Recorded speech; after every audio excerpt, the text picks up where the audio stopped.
We've got this beautiful calf, quite curious but still very shy, on a really nice late morning. So I've already applied a few adjustments. Now I'm going to head into the final tools to sort of tweak this image.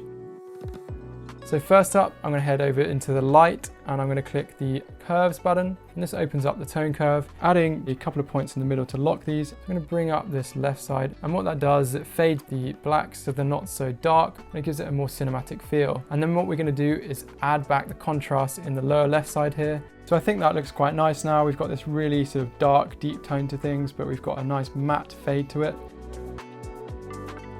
Next up, I'm going to head over to the effects pane. We've got the grain tool. If you just scroll down a bit, you'll find it near the bottom there. Pull this up until I think it looks good.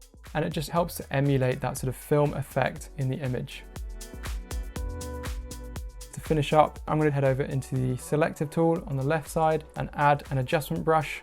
Just darken this foreground here. Once I've brushed in on the whole area, I'm going to go into light in the bottom left. On the exposure, you're going to just bring some darkening to that foreground, leading the viewer up into the center there with the cows.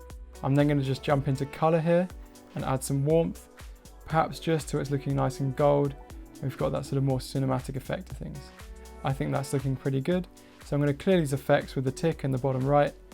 So here's the before shot, and then the after shot, a nice faded film look, nice warm glow to it, looks like a nice sunrise. There we have it.